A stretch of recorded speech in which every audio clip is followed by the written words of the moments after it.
ala hadhihi niyyah wa ala kulli niyatin salihah. Al-Fatihah. Bismillah. Alhamdulillah. Iya kenapa lagi Amin amin ya rabbal alamin. Bapak Ibu yang dirahmati Allah, hari ini kita akan kembali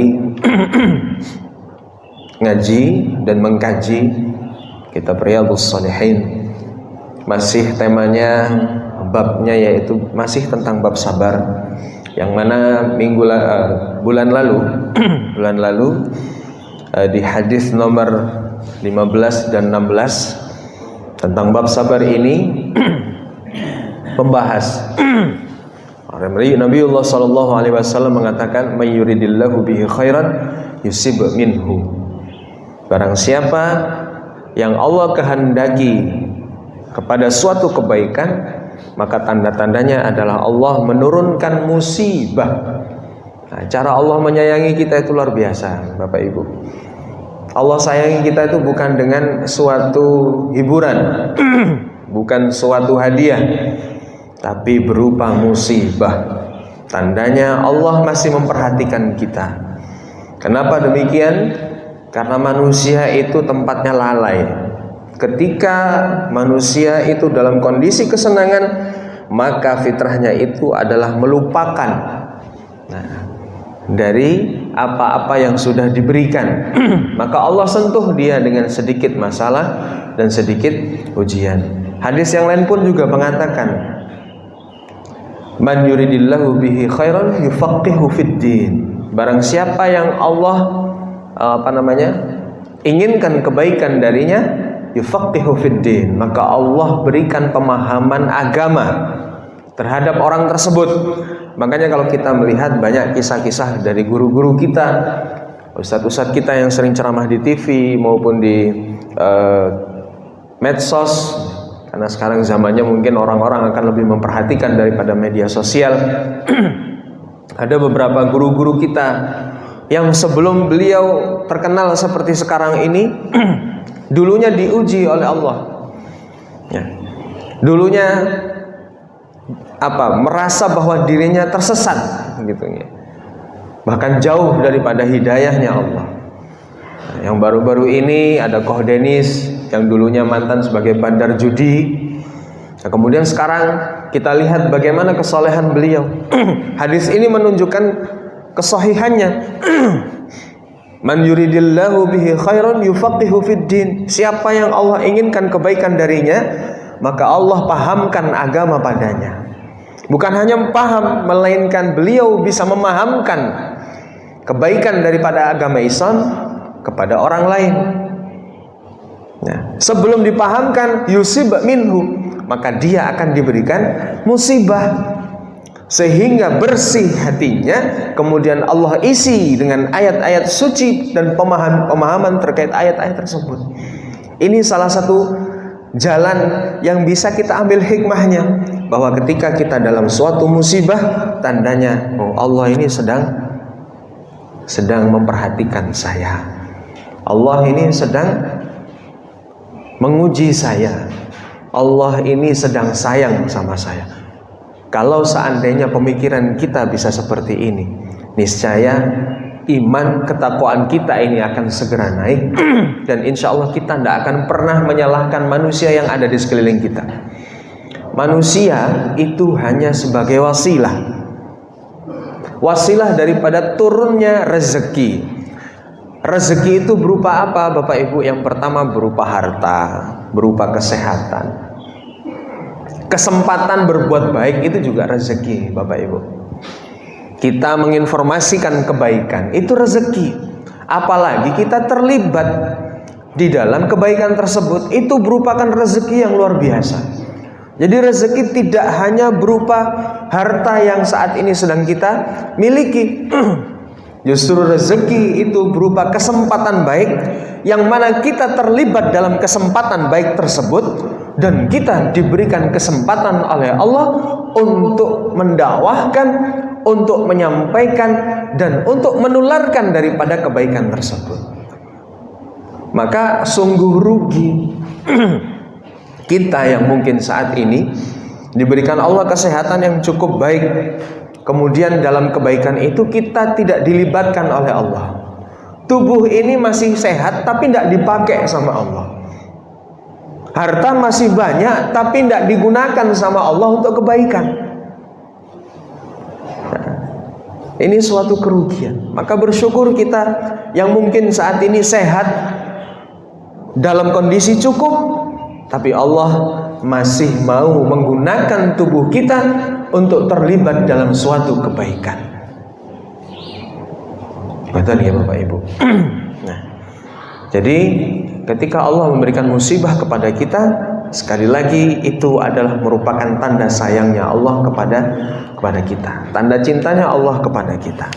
Kita masuk pada hadis yang baru, hadis nomor 17. Yang ini insya Allah akan membuat kita termotivasi lagi, semangat lagi.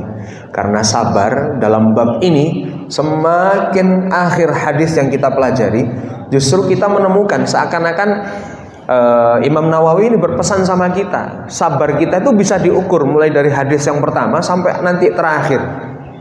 Nah, hadis yang ini nomor 17 ini bercerita tentang seorang sahabat yang bernama Khabbab bin Araf. Wa an Abi Abdullah Khabbab bin al-Arad qala. Jadi ini hadis dari Khabbab bin al-Arad. Siapakah sahabat Khabbab bin Arad? Khabbab ini adalah salah satu sahabat Rasulullah sallallahu alaihi wasallam. Beliau ini dijuluki sebagai guru besar dalam berkorban. Khabbab ketika mendengar Rasulullah, dia ini termasuk orang yang pertama memeluk agama Islam. Khabbab juga ini merupakan budak dari seorang wanita yang kaya raya. Ketika majikannya ini tahu bahwa si Khabbab ini masuk dan sering menemui Rasulullah Muhammad SAW, Khabbab ini disiksa. Yang siksaannya mungkin tidak umum, maksudnya kita tidak pernah menemui di zaman sekarang. Pernah suatu ketika Khabbab itu karena Khabbab ini seorang pandai besi. Nah, pandai besi, jadi yang membuat pedang, kemudian membuat jubah perang. Nah, itu semua adalah Khabbab. Ketika mendengar bahwa Khabbab sering menemui Rasulullah, Khabbab ini disiksa oleh wanita kaya raya ini beserta kaumnya. Dengan cara apa? Besi-besi yang dijadikan pedang oleh Khabbab, dijadikan baju jubah perang oleh Khabbab itu, dibuatkannya sebuah baju, kemudian baju itu dipakaikan kepada Khabbab dan Khabbab dirantai, kemudian dijemur, dibiarkan di bawah terik sinar matahari. Nah, dalam hadis itu mengatakan sampai ketika matahari saat itu sedang panas-panasnya, Khabbab itu kulitnya besi yang panas Pak, nempel, sampai kulitnya itu nempel di baju besinya itu. Itu siksaan pertama. Yang paling parah adalah ketika Khabbab itu dirantai tangannya kemudian diseret di atas bara api yang sedang menyala. Diseret, bahkan sampai Khabbab mengatakan, darahku itulah yang memadamkan daripada panasnya bara api yang ada di bawah tubuhku. Ketika Umar bin Khattab bertanya, wahai Khabbab, kenapa engkau dijuluki sebagai guru besar dalam berkorban? Ketika itu dibuka punggungnya Khabbab. Lihatlah apa yang terjadi pada punggungku. Lalu Umar berkata, sungguh apa yang telah engkau korbankan ini semuanya berbuah pahala dan keberkahan.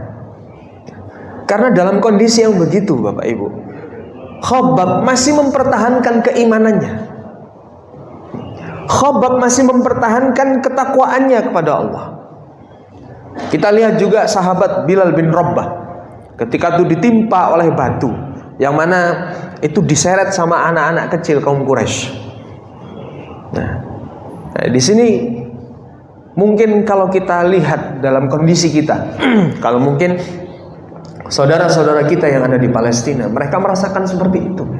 Kita lihat bagaimana ketetapan dan kekuatan istiqomahnya iman mereka bahkan nyawa sampai menjadi taruhan. Mereka masih berusaha untuk memberikan persembahan yang terbaik di hadapan Allah Subhanahu wa taala. Kita yang di sini bangun tidur masih aman, tentram, damai. Kita masih sering menunda-nunda ketika Allah memanggil di waktu subuh. Padahal ukuran daripada keimanan seorang muslim, seorang mukmin, orang yang mengaku beriman, orang yang mengaku memeluk agama Islam, ukuran pertama kali keimanan dia itu ada di waktu subuh. Nah, ini menjadi catatan untuk kita bersama. Nah, di sini Khabbab ibn al-Arath berkata, qala syakauna ila Rasulillah sallallahu alaihi wasallam wa huwa mutasawwidun burdatan lahu fi dhillil Ka'bah. Jadi Khabbab bersama beberapa sahabat itu datang kepada Rasulullah untuk berkeluh kesah. Yashku syakauna ila Rasulillah wa huwa mutawassidun burdatan lahu fi dhillil Ka'bah. Nah, ketika itu Rasulullah sedang tidur beralaskan burdah. Burdah itu pakaian Rasulullah, kain untuk dijadikan bantal. Fi dhillil Ka'bah, di bayang-bayang Ka'bah ketika sinar matahari sedang condong. Nah, Nabiullah sallallahu alaihi wasallam sedang beristirahat, sedang tidur, ya, beralaskan atau bersandarkan pada burdahnya, ya, pada kain yang dilipat-lipat kemudian dijadikan itu sebagai sandaran atau bantal. Kemudian datanglah Khabbab. Faqulna ala tastansiru lana ala tad'u lana. Mereka semuanya berkata kepada Rasulullah, wahai Rasulullah, kami ini dalam kondisi terhimpit, tersiksa oleh kaum-kaum kafir Quraisy. Ala tastansiru lana, apakah engkau wahai Rasulullah, tidaklah engkau bisa mendoakan untuk kemenangan kami di hadapan kaum Quraisy? Ala tad'u lana, dan apakah engkau tidak bisa memohonkan kepada Allah untuk kemenangan kami? Nah, ini kata-kata Khabbab dan sahabat-sahabatnya. Jadi datang pada Rasulullah tidak untuk berkeluh kesah dulu. Ya Rasulullah, kami ini sedang ditawan, kami sedang disiksa. Parah sekali sahabat-sahabat kami disiksa. Nah, seakan-akan tidak begitu. Tapi datang kepada Rasulullah karena Rasulullah mengetahui bagaimana penderitaan Khabbab. Bahkan suatu ketika Khabbab itu sedang disiksa oleh kaum Quraisy dan Rasulullah menatap dan melihat. Lalu Rasulullah sedih, haru dan pilu bagaimana Khabbab itu bisa mempertahankan keimanannya, sampai Rasulullah berdoa pada Allah untuk membalaskan apa yang diperbuat oleh Al-Gojo yang menyiksa daripada Khabbab tadi. Lalu Allah mengabulkan doa itu. Jadi Al-Gojo yang menyiksa Khabbab tadi kemudian diberikan sakit, yang mana sakitnya itu tidak akan sembuh kecuali dengan disetrika oleh bara api yang panas. Nih, doanya Rasulullah kalau sudah mendoakan, Masya Allah. Kalau kita mungkin nunggunya setahun, nunggunya 2 tahun, jadi nggak bisa langsung, Pak. Karena kita bukan nabi, kita bukan rasul, kita ini manusia biasa yang masih banyak sekali dosanya, gitu ya.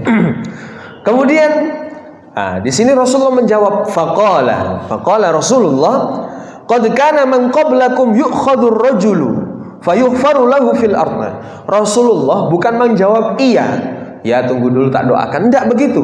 Tetapi Rasulullah justru menceritakan bagaimana penderitaan umat terdahulu. Nah, bisa dibayangkan Pak ya, jenengan maju ke atasan jenengan mengeluh tentang pekerjaan. Nah, biasanya kan menunggu jawaban yang istimewa. Oh iya, nanti kurang gajinya tak tambah. Biasanya begitu nggih. Ya, kalau misal upahnya kurang nanti saya tambah. Harapannya begitu. Tapi justru Khabbab tidak mendapatkan itu dari Rasulullah. Rasulullah justru menceritakan bagaimana umat-umat terdahulu disiksa. Yang mana salah satunya yu'khadhur rajulu fayufaru lahu fil ardh. ada seorang laki-laki, ini nabi-nabi terdahulu Pak, ketika disiksa oleh kaum-kaum kafir, digalikan sebuah lubang, kemudian dimasukkan ke dalam lubang tersebut, yang tersisa hanya leher ke atas. Fayughfaru lahu fil ard, digalikan lubang. Fayuj'alu fiha, kemudian dimasukkan dan disisakan hanya kepalanya saja. Thumma yu'ta biminsyari fayudha'u ala ra'si fayuj'alu nisfain. Kemudian diletakkan gergaji, minsyar itu gergaji, di atas kepalanya. Fayudha'u ala ra'si, di atas kepala, fayuj'alu nisfain, kemudian digergaji sampai dirinya terbelah menjadi dua. Karena apa? Karena dia mengatakan beriman kepada Allah Subhanahu wa taala. Sampai seperti itu Pak siksaannya. Tidak cukup di situ. Wa yumshatu bi amshatil hadid ma duna lahmi wa 'azmi. Kemudian ada yang lain itu diberikan, ada yang mengatakan wa yumshatu itu disikat atau disisir dengan sisir atau sikat yang terbuat dari besi. Nah, itu dari atas sampai bawah. Maduna lahmihi wa 'azmi, sampai daging dan tulangnya itu terkelupas. Nah, siksaannya sampai seperti itu, Bapak Ibu. Ya, sudah digergaji, kemudian disisir atau disikat dengan bahan yang terbuat dari besi, sampai daging dan dan tulangnya itu terlihat dan terkelupas. Kita bayangkan, sangat luar biasa sekali. Ma yasudduhu dzalika 'an dinihi, tapi itu semua tidak membuat mereka berpaling dari agamanya. Kita melihat ya, saudara-saudara kita yang di Palestina dibombardir, mereka masih mengatakan Allahu Akbar, Allahu Akbar. Bahkan di antara kematian mereka kita lihat muka mereka tersenyum seakan-akan indah, karena mereka tahu hakikat meninggal dunia sebenarnya bukan mati selamanya, tidak. Meninggal dunia itu hakikatnya adalah meninggalkan dunia. Hakikat meninggal dunia itu adalah hanya meninggalkan dunia menuju alam barzakh. Kalau orang yang imannya kuat, akan lahir, akan timbul dalam dirinya ketakwaan yang sempurna. Karena kata takwa pasti beriringan dengan yang namanya iman. Takwa itu pasti bermula daripada iman. Kalau kita tahu dalam surah Al-Baqarah ayat yang pertama, dzalikal kitabul la raiba fi hudan lil muttaqin. Hudan lil muttaqin. Siapa al-muttaqin itu? Alladzina yu'minuna bil ghaib. Nah, orang yang muttaqin, orang yang bertakwa itu alladzina yu'minuna bil ghaib, yang beriman kepada sesuatu yang tidak terlihat oleh kasat matanya.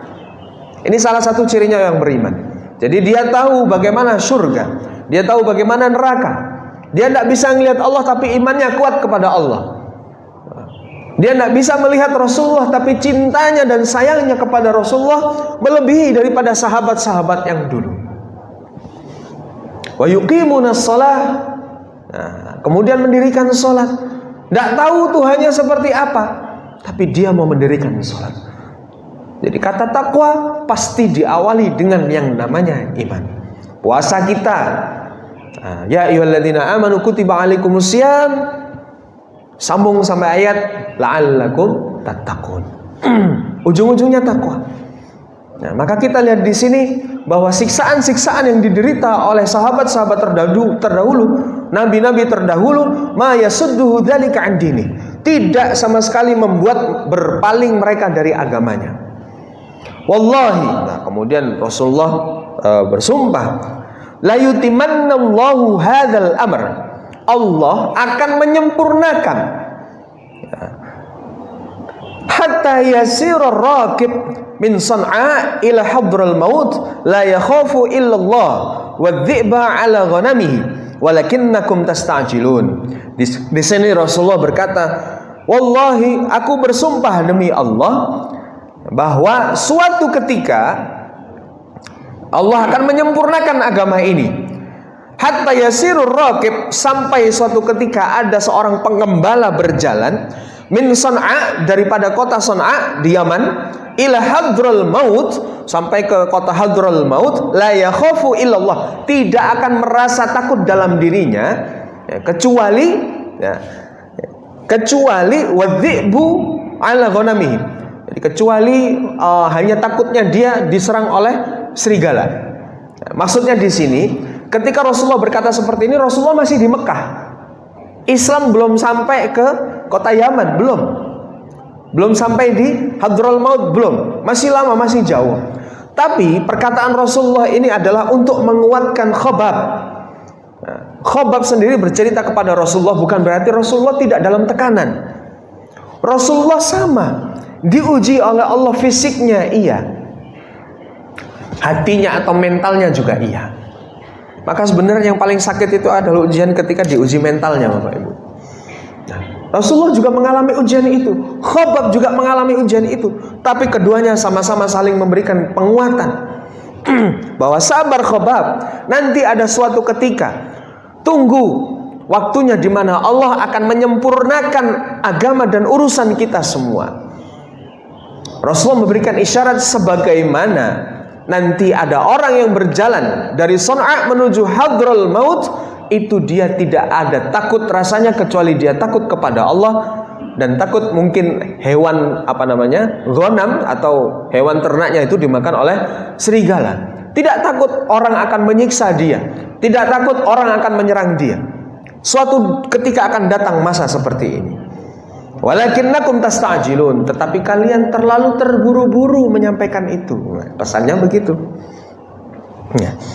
Maka di sini dari hadis ini, di sini wa fi riwayatin wa huwa mutawassidun burdatan wa qad laqina minal musyrikin syiddah. Di riwayat yang lain wa huwa mutawassidun, bersandar di atas burdah, wa qad laqina minal musyrikin, ketika kami itu sedang berjumpa kepada siksaan-siksaan yang dilakukan oleh kaum musyrikin, siksaan pedih sekali, kejam sekali. Nah, ini di riwayat yang akhir. Hadis rawahul Bukhari. Nah, jadi di sini fasbiru, ada perintah fasbiru wantazir al-farj, sabarlah sampai engkau menunggu datangnya kemenangan dan penyempurnaan minallah. Fa innallaha sayutimmu hadzal amr, sesungguhnya Allah itu akan menyempurnakan urusan kita. Kita masih disuruh bersabar sampai kapan? Sampai datangnya pertolongan Allah kepada kita. Kita disiksa oleh orang-orang kafir, orang-orang musyrik. Kata Rasulullah, sabar dulu, jangan tergesa-gesa, tunggu pertolongan Allah. Wa fihi aidan, di dalamnya itu dalilun ala wujubis sabr ala adhiyatin a'da'il muslimin. Disuruh sabar terhadap penyiksaan yang dilakukan oleh orang-orang atau musuh-musuh orang-orang muslim. Mengapa demikian? Karena sesungguhnya musuh-musuh orang-orang muslim, kaum musyrikin, kaum munafikin, kaum kafirin, mereka semua juga sedang menyusun rencana untuk menghancurkan kita, rencana untuk membelokkan keimanan kita dan ketakwaan kita kepada Allah. Mereka saja sabar. Kenapa kita sebagai umat muslim yang kita memiliki Tuhan yang maha segalanya, kita tidak sabar? Nah, isyarat Rasulullah begini, sehingga hadis ini membuat mereka berdua, si Khobab dan sahabatnya itu menjadi lebih teguh dan lebih kuat. Oh, ternyata ada yang lebih parah dari kita. Bahasanya begitu, Bapak Ibu. Nah, kemudian, di sini ada pesan untuk kita. Ketika kita diserang, atau kita dizalimi, fa anta ayyuhal insan, engkau wahai manusia, la taskutu 'anis syarri. Tapi di sini mengisyaratkan, Imam Nawawi dalam penjelasannya mengatakan, kita sebagai seorang mukmin, seorang muslim, la taskutu 'anis syarri, janganlah kita berdiam terhadap kejahatan, keburukan. Nah, tadi disuruh sabar, Pak. Tapi di sini kita tidak boleh diam. Ketika menemukan kezaliman, menemukan kejahatan, kita tidak boleh diam. Walakin i'mal binidhamin. Nah, tapi kita harus memerangi itu dengan apa? Binidhamin, dengan siasat juga. Siasat, kita membuat rencana yang baik, yang teratur. I'mal binidhamin wa bitakhtitin, dengan siasat, wa bihusni tasarrufin, dengan pertolongan yang baik antara satu dengan yang lain. Wantadhiril faraj, kemudian baru tunggulah pertolongan Allah. Minallah wala tamilu fadarbu tawilun. Janganlah merasa bosan.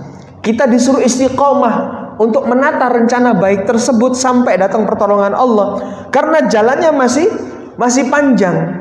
La siyama idza kunta fi awalil fitnah, apalagi yang kita baru-baru mendapatkan awal fitnah. Terjadi fitnah di awal, kita tidak boleh tergesa-gesa.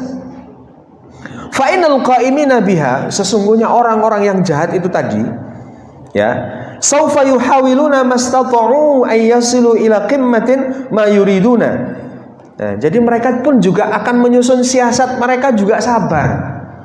Ya, kalau lihat orang-orang yang saat ini sedang berusaha menghancurkan negara kita, Indonesia, itu mereka mengaturnya bukan setahun 2 tahun, Pak. Sudah puluhan tahun direncanakan, mulai dari kemerdekaan Republik Indonesia. Nah, kita merdeka, kemudian ada peristiwa G30 SPKI. Artinya orang yang tidak suka dengan kita itu banyak. Bahkan sampai saat ini negara kita ini tidak boleh menjadi negara yang maju, tidak boleh menjadi negara yang berkembang. Apa indikatornya, Pak? Orang baik tidak boleh menjadi pemimpin di negeri kita. Itu salah satu cirinya. Orang baik diintimidasi. Mahasiswa-mahasiswa yang baik, apakah jenengan mendengar kabar informasi tentang prestasi-prestasi anak-anak bangsa kita? Tidak. Ya, justru sekarang anak-anak jenengan, anak-anak kita itu sedang diincar dan tidak boleh berkembang. Nah, kalau riset, kalau kita ngeliat di TikTok itu kan banyak sekarang kasus anak kecil sudah terkena gagal ginjal, gitu nih. Itu salah satu cara mereka untuk menghancurkan negeri kita. Yang dihancurkan siapa? Generasi mudanya. Dari mana datangnya penyakit gagal ginjal itu? Dari makanan. Makanan apa yang diberikan yaitu gula. Nah, dari kapan Bapak Ibu? Dari mulai hamil. Apa yang dimasukkan dalam susu ibu hamil? Di negara maju, negara berkembang itu tidak ada ibu hamil minum susu, apalagi susunya susu Prenagen. Jangan lihat kadar gulanya itu. Anak-anak sekarang itu gemuk bukan karena gemuk protein, tapi gemuk apa, Pak? Gula. Kalau jenengan lihat susu itu kan di situ ada 20 gram gula. Glukosanya ada 20%. Itu membuat mereka cepat gemuk, malas mikir, Pak. Nah, kalau negara berkembang itu ibu hamil itu yang diminum itu susu fresh milk, susu asli. Bukan asli meres langsung disesep ngoten-ngoten. Ya, tapi susu-susu yang fresh milk. Kita harus waspada ini. Sehingga ibu-ibu hamil itu cepat gemuk gitu, bobotnya bertambah.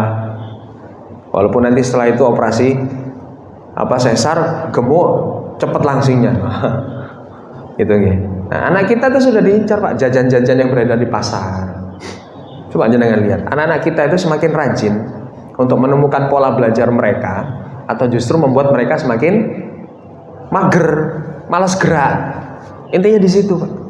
Makanan, junk food. Ya.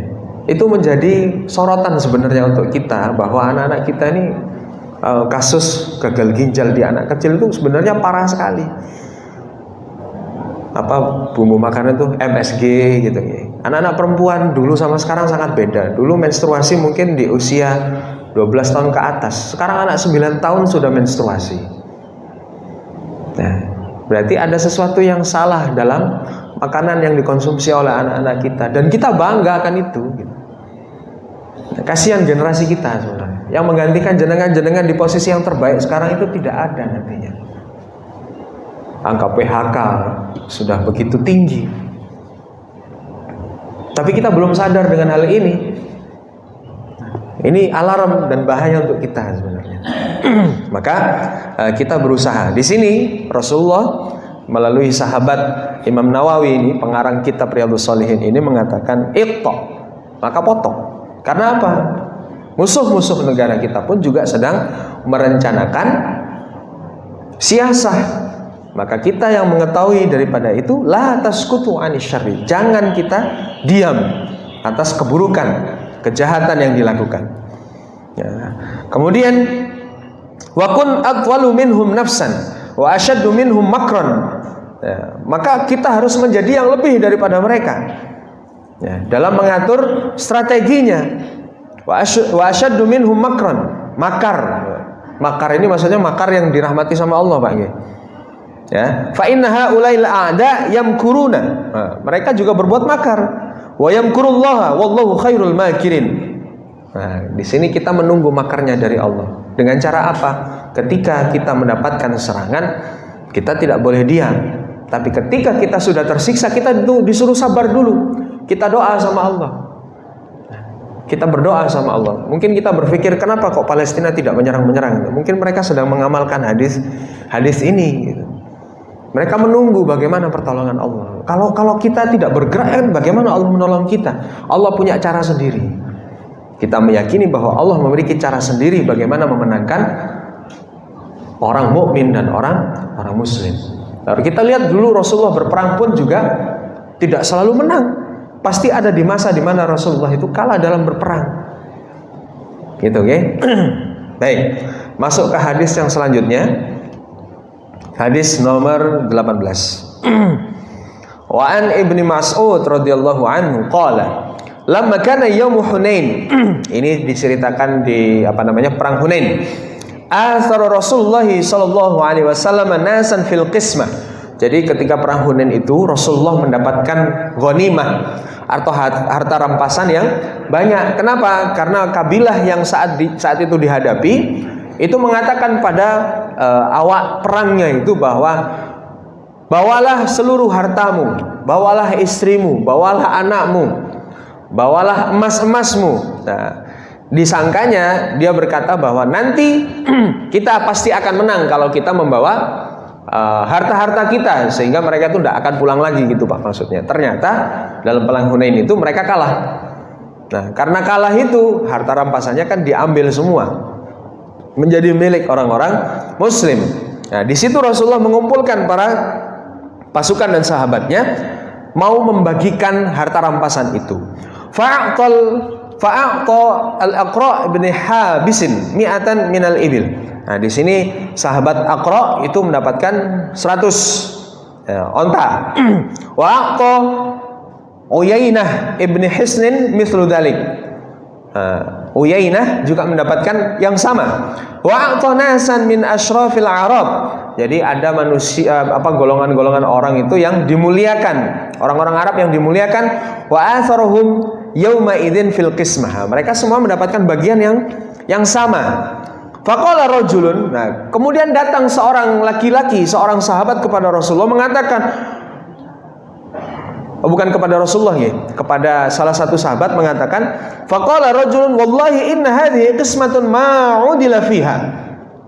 Nah, sungguh pembagian ini itu tidak adil katanya. Kata salah satu pemuda yang ada di situ. Wa ma urida fiha wajhullah. Aku tidak ikhlas menerima pembagian ini. Nah, dia tidak ikhlas.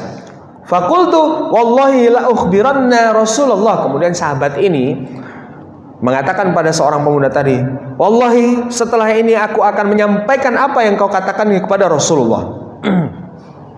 Fa'ataituhu fa'akhbartuhu bima qala. Kemudian aku mendatangi Rasulullah, kemudian aku menyampaikan kabar yang mengatakan bahwa ada seorang yang menyatakan bahwa pembagian ini tidak adil. Bima qala,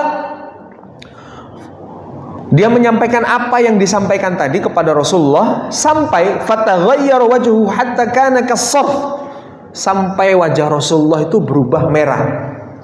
Marah, tapi marahnya Rasulullah beda dengan kita mungkin ya.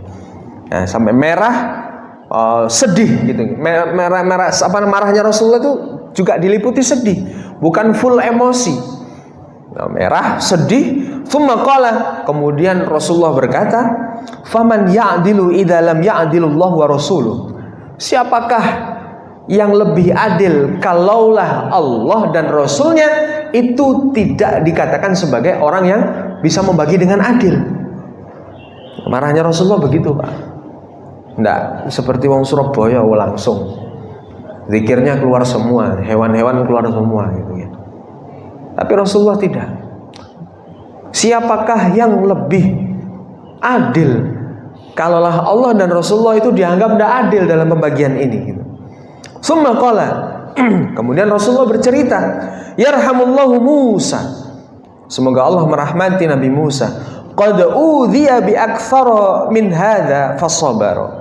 Jadi yang sedang diuji ketika itu kira-kira napa Bapak Ibu? Mentalnya Rasulullah. Mentalnya Rasulullah sedang diuji dengan perkataan sahabat tadi.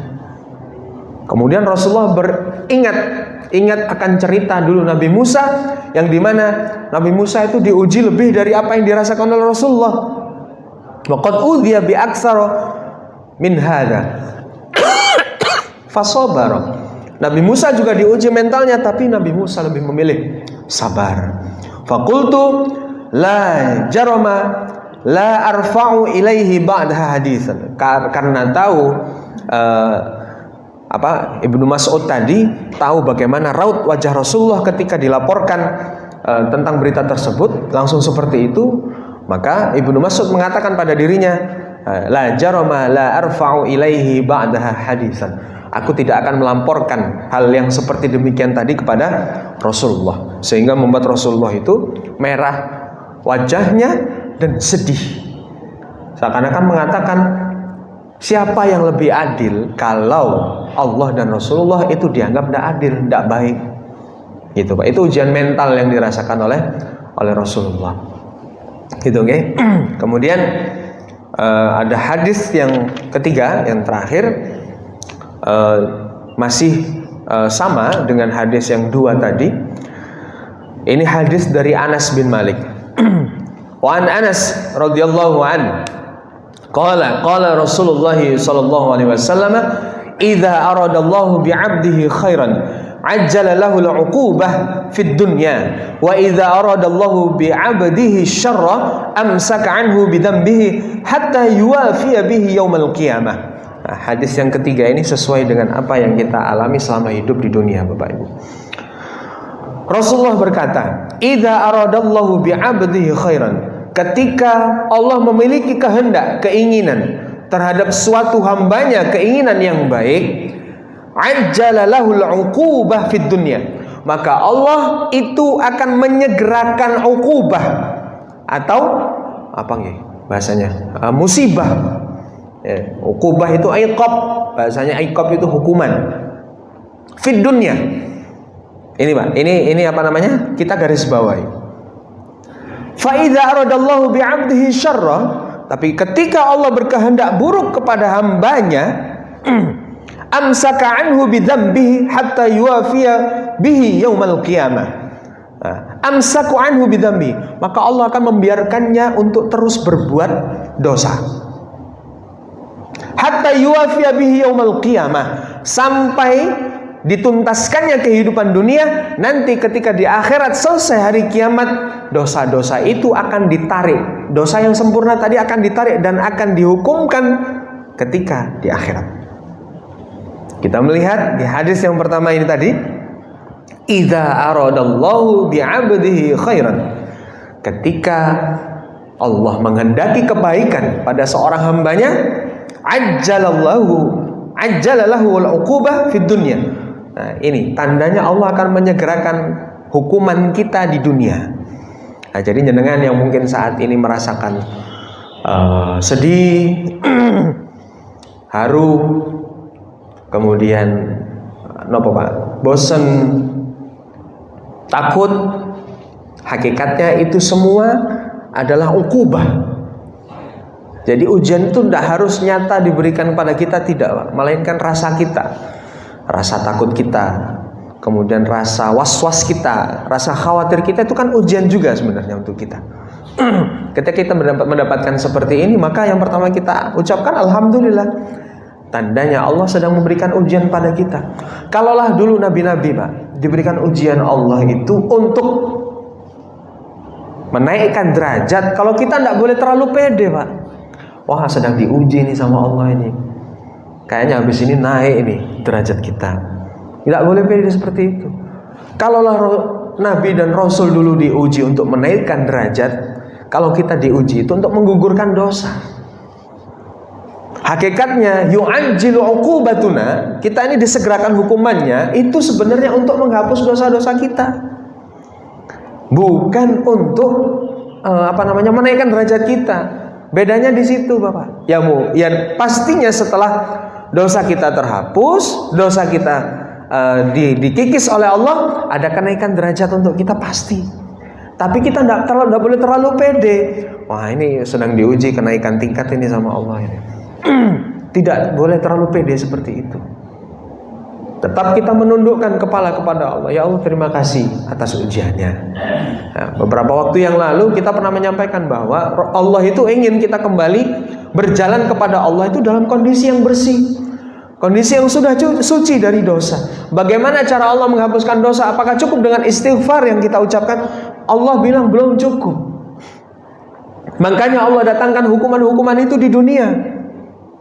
Merasa sedih, merasa galau, hilang sebagian harta kita dan tidak balik-balik, menganggap bahwa manusia itulah menjadi penyebab hilangnya uang kita. Iya, betul. Itu hanya wasilah yang Allah turunkan kepada kita. Tapi hakikatnya Allah sedang menyentuh kita. Caranya gimana, Pak? Biar kita tidak terlalu terbebani. Lepaskan. Jangan pengen enteng, lepaskan. Kalau memang itu rezeki kita, dia pasti akan kembali. Nah, ini ciri-ciri orang yang sabar begini. Tapi biasanya, gimana? Kita kan harus berjuang. Iya, betul, berjuang sampai titik di mana kita tidak bisa berusaha lagi. Kalau sudah sampai seperti itu, ucapkan istighfar, kembali sama Allah. Ya Allah, kalau memang harta itu milikku, maka dia pasti akan kembali. Kalau enggak, ya sudah. Jenengan mau kejar seperti apapun, Pak, kalau Allah tidak ridho, tidak akan dapat. Atau apa ngoten? Jenengan kejar seperti apapun, ya. Kalau Allah mengatakan tidak iso, mengatakan nggak bisa. Tapi jenengan terus saja ngejar. Nanti jenengan lihat, fokus jenengan hanya untuk mengejar apa yang hilang dari diri jenengan. Doanya mengarah ke sana, usahanya mengarah ke sana. Ya, bahkan auzubillah, ini orang tua saya dulu juga melakukan itu. Ketika saya ketipu itu, Pak, ibu saya datang ke orang pintar ketika itu. Wah, itu lagi ditunggu neng ngarepe ATM itu, mari ditransfer dijobok ya. Bahasanya begitu, Pak. Ya, tapi saya ketika itu ya sudah diam. Kalau memang ini menjadi hutang saya, akan saya lakukan. Sampai sekarang saya kerjakan. Dan sampai sekarang pun masih dalam jalan kesabaran.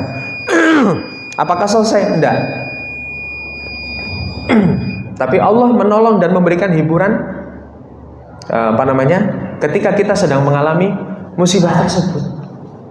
Ya. Jadi apa yang hilang itu belum tentu menjadi hak kita gitu. Siapa tahu memang itu ada haknya orang lain yang mungkin belum kita tunaikan. Sudah, Pak, berpikirnya begitu saja. Ketika ada sesuatu yang hilang, ya kita ingat sama dosa kita saja.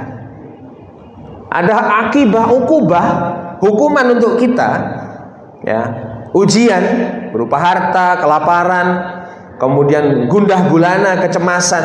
Kita langsung ingat dosa-dosa kita. Apakah saya masih ada orang yang terzolimi dengan saya? Apakah masih ada kewajiban yang belum saya tuntaskan untuk kita? Mohon maaf, apalagi jenengan itu sebagai atasan dalam suatu pekerjaan. Berarti kan tandanya tanggungan jenengan lebih banyak. Apakah semuanya hak daripada orang-orang yang jenengan pimpin saat itu semua haknya sudah terpenuhi? Jangan-jangan ada yang masih merasa terzolimi. Maka itu harus dituntaskan dulu. Setelah dituntaskan, jenengan lihat apa yang dilakukan Allah oleh jenengan. Tiba-tiba nanti yang dulunya berhutang tiba-tiba datang, oh iya saya ingat dulu pernah hutang jenengan. Itu ada yang seperti itu, Pak. Tapi kalau jenengan yang sampai saat ini tidak selesai-selesai, jenengan lihat umat-umat yang jenengan pimpin itu di bawahnya, apakah masih ada yang terzalimi dan tidak ridho sama kita? Hati-hati, Pak. Nah, itu harus jenengan selesaikan. Saya bilang sama ibu saya, ibu sudah nggak usah manggil orang pintar lagi, sudah. Kalau memang musibah ini terjadi sama saya, bismillah, ini menjadi kafaroh saya. Gitu. Saya tidak mau ibu saya berbuat syirik. Saya seperti ini pun masih membimbing orang tua, itu Pak. Kalau sudah dekat dengan hal-hal yang syirik itu Pak, oh itu setannya yang nempel banyak. Orang tua pun kalau ketika kami berbicara keras sedikit, mereka pasti akan lebih keras daripada kita. Kami sendiri pun juga masih berusaha menjadi anak yang baik untuk orang tua kita. Sudah, kalau memang itu hilang, berarti tandanya ada dosa yang belum terselesaikan. Nonton Bapak Ibu nggih. Jadi kalau ada sebuah masalah yang sampai tidak selesai, jangan bilang terlalu yakin sama diri kita bahwa wah ini ujiannya Allah untuk menaikkan derajat kita. Ya betul memang, tapi tidak boleh terlalu pede. Yang harus kita katakan, dosa mana yang menyebabkan masalah ini terjadi. Om kita sampai subuh sampai ke zuhur nanti, apakah kita terjamin kita bebas dari dosa, Pak? Tidak. Makanya sholat itu salah satu fungsinya, diantaranya adalah untuk menggugurkan dan menghapus dosa kita. Makanya di situ ada istighfar, ada kalimat tahmid, ada kalimat tahlil untuk membuat Allah ridho dengan kita. Intinya di situ. Nah, saya jelaskan sambungan terakhirnya gitu. Wa qala Nabi sallallahu alaihi wasallam, "Inna 'idzamal jaza' ma'a 'idzamil bala." Sesungguhnya besarnya jaza, besarnya pahala itu berbarengan dengan besarnya ujian. Ya, jadi kalau pengen pahalanya besar, ya ujiannya harus besar, Pak. Ya, dengan rasa itu besar, ya memang pahalanya besar berarti. Ya, seperti itu saja. Wa inna Allah Ta'ala idza ahabba qauman ibtalahum. Jadi Allah ketika cinta terhadap suatu kaum, ibtalahum, Dia akan menguji kaumnya. Faman radiya falahur ridho. Barang siapa yang ridho dengan ujian yang diberikan oleh Allah, maka Allah juga ridho. Maka kunci pertama kali ketika kita mendapatkan ukubah, ujian, berupa apa Pak itu Pak? Kehilangan harta, kekurangan harta, kelaparan, ujian jiwa kita, hilangnya anggota keluarga kita, kematian. Kalau kita ridho, maka Allah ridho. Kuncinya pertama kali adalah kita ridho dan menerima dulu. Tidak langsung ujuk-ujuk lapor polisi, tidak langsung ujuk-ujuk kemudian datang ke orang pintar. Na'udzubillahi min dzalik. Kita lupa sama Allah bahwa ujian yang diberikan itu untuk mengembalikan hati kita kepada Allah. Kita harus ridho dulu sama Allah kalau pengen Allah ridho sama kita. Tapi enggak, doa kita terkadang sering memaksa Allah untuk ridho sama kita. Ya Allah, ridhoi kami ya Allah. Nas'aluka ridhoka wal jannah wa na'udzubika min sakhatika wan nar. Ya Allah, kita meminta ridhomu dan surgamu. Lah gimana kamu mau ridho? Gimana Allah mau ridho kalau kamu saja enggak mau ridho sama ketetapan Allah? Beres Pak, begitu sebenarnya. Pengen gampang hadapi ujian Pak, satu terima, ikhlas, ridho. Yang kedua tunggu jawaban dari Allah. Udah enteng seenteng itu Pak sebenarnya. Seenteng itu. Nah kalau kita sadar Pak, saya menemui beberapa orang muhsinin itu pun juga sama. Bapak kok ngasihnya banyak sekali, kenapa? Ustadz, saya sudah kapok dulu kehilangan uang banyak. Kenapa? Karena uang itu tak genggam betul gitu. Uang itu saya genggam betul. Sekarang luar biasa Pak usahanya Pak. Awalnya 1 gudang, sekarang punya 6 gudang gitu. Cirinya apa Pak? Itu tadi, dia tahu bahwa ketika Allah sudah mengambil sesuatu dari dirinya, tandanya ada dosa yang saat itu sedang dia lakukan. Maka dia tidak akan mengulangi itu lagi. Saya tanya karyawan, beliau ada di Sidoarjo Pak, di Sidoarjo sini, daerah Tanggulangin itu. Sekarang sudah berkembang ada 27 usaha yang beliau kembangkan. Dan rata-rata yang memegang pabriknya itu Itu preman-preman, Pak. Dan tidak ada yang dipecat ketika melakukan kesalahan, tidak ada. Nah, justru di situ diberikan kesejahteraan. Musiknya beliau saja di di mobil nggak pernah pakai musik, pakainya MP3 Al-Quran semua, murattal. Gitu. Saya tanya kenapa kok begini? Sudah kapok. Kapok itu maksudnya sudah kapok dulu pernah hilang. Dulu ada kebakaran pabrik plastik itu, Pak, di daerah mana? Dekat Candi kalau nggak salah gitu. Yang apinya besar itu pabriknya beliau itu dulu. Nggak ada 6 bulan pabriknya berdiri lagi, Pak, sekarang. Itu kalau orang sudah mengenal Allah itu begitu, Pak. Jadi jenengan yang saat ini, ya, saya ulangi sekali lagi. Hadis ini mengatakan, kalau jenengan hari ini masih merasa nikmat-nikmat saja, tidak merasa dosa jenengan itu sedang numpuk, tidak ada rasa galau, rasanya aman-aman saja, hati-hati. Itu bisa jadi menjadi istidraj. Istidraj itu adalah azabnya Allah yang lebih pedih. Kenapa? Karena akumulasi daripada dosa-dosa kita itu tidak dihukum di dunia, dikumpulkan nanti disiksa semuanya di akhirat. Diantem bleng gitu, Pak. Na'udzubillahi min dzalik. Tidak mau kita seperti itu. Maka kita harus bersyukur yang saat ini mungkin ada sesuatu yang membuat hati kita sedih, hati kita galau.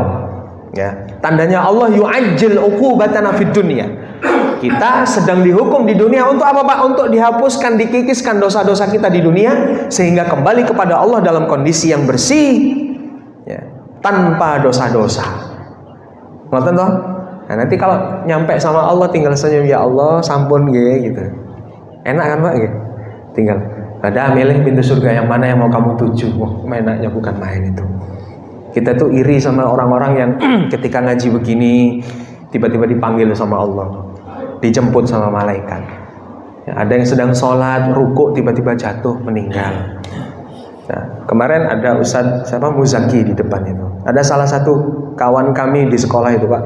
Mertuanya di Surabaya ketika Ustadz Muzaki ngisi meninggal. Habis ngangkat meja, habis ngajinya sudah selesai, Ustadz Muzaki sedang berdoa. Tiba-tiba beliau jatuh, blek. Kenapa Bapak? Kenapa Bapak? Ternyata beliau meninggal ketika Ustadz Muzaki memimpin kajian itu 1 bulan yang lalu, awal Agustus. Ya. Kita rindu dengan mati-mati yang baik seperti itu. Kita rindu dengan mati-mati yang diridhoi sama Allah. Ketika kita ridho dengan ukubah atau ujian, ya, azab yang Allah berikan di dunia. Nah, kalau kita sadari itu, insya Allah hati kita akan tetap. Makanya ya muqallibal qulub tsabbit qulubana ala dinik. Itu adalah ketika kita datang ujian sama kita masih tetap diminta tetapkan sama Allah. Dalam apa? Keimanan, ketakwaan.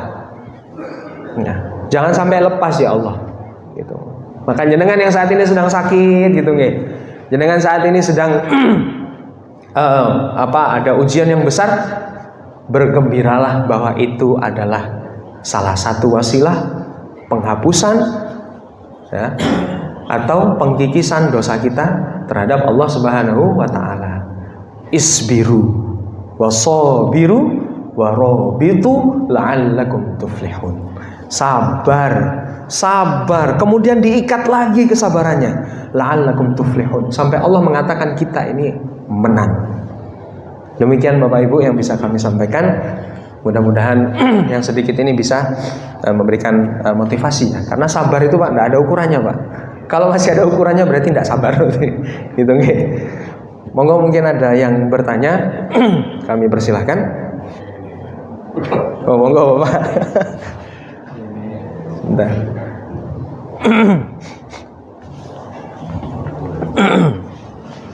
Bismillahirrahmanirrahim. Assalamualaikum warahmatullahi wabarakatuh. Waalaikumsalam warahmatullahi wabarakatuh. Luar biasa sabar ini. Sabar ini seolah-olah menjadi sebagai kata yang datar-datar saja. Akan tetapi tidak semudah itu, sangat sulit. Kalau kita lihat, jika kita lihat sejarah para nabi dan para rasul, kita melihat jika sabar dikaitkan dengan 4 hal, setidaknya dikaitkan dengan 4 hal.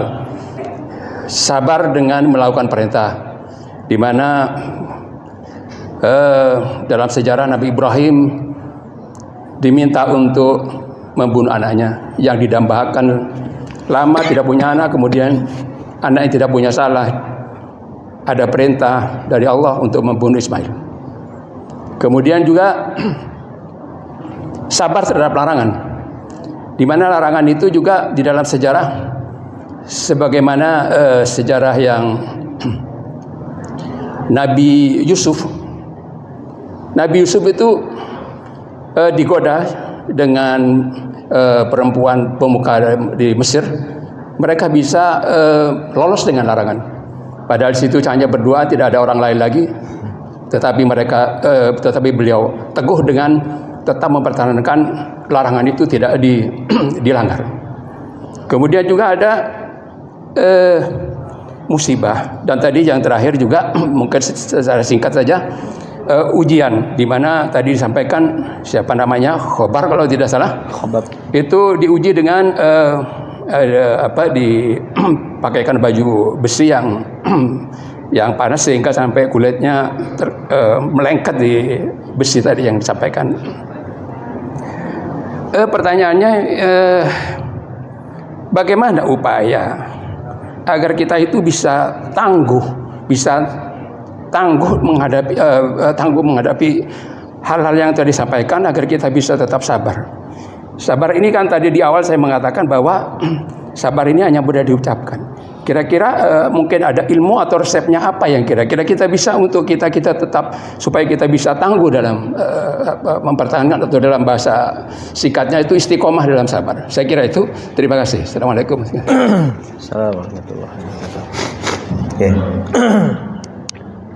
Innama yuwaffas sabiruna ajruhum bighairi hisab. Yang pertama, pahala orang sabar itu, Pak, itu kan tidak terbatas. Nah, ini yang menjadi awal daripada bagaimana hati kita dan pikiran kita itu menyadari bagaimana menjadikan sabar itu sebagai penolong utama. Wasta'inu bis-sabri was-shalah. Yang pertama otomatis keimanan kita.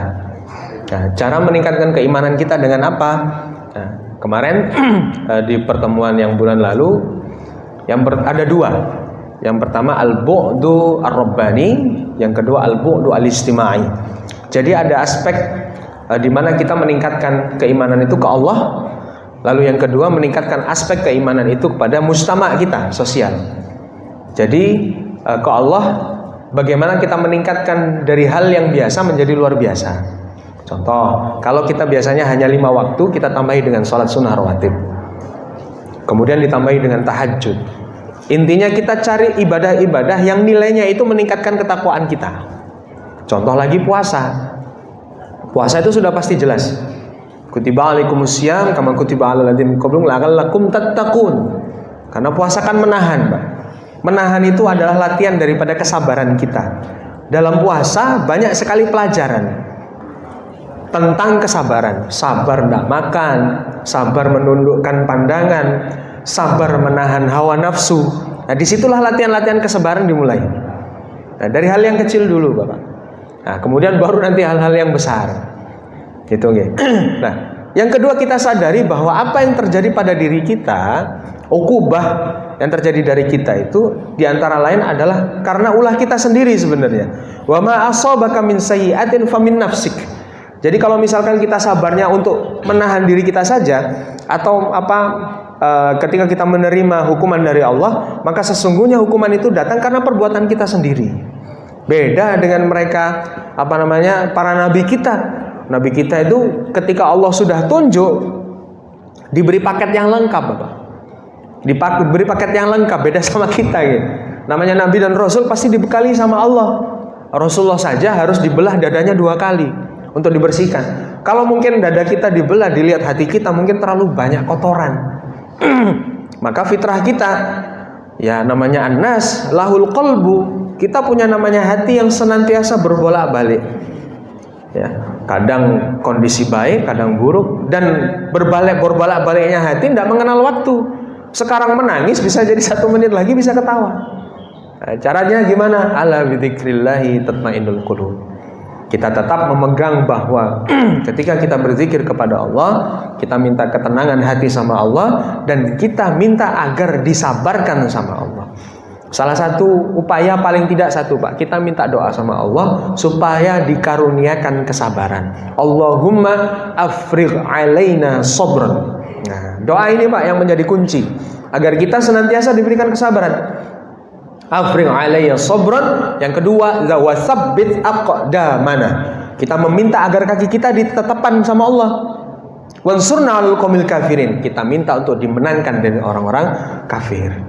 Nah, caranya begitu, Pak. Paling tidak secara real kita mengaplikasikan itu dengan kita minta dulu sama Allah.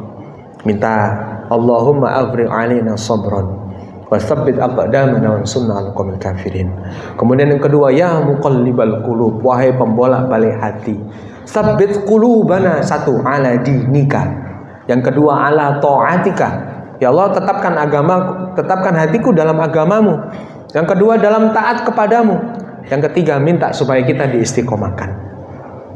Gitu Bapak mungkin ya. Kompleks sekali Ustaz. Masalahnya kita juga punya musuh dua.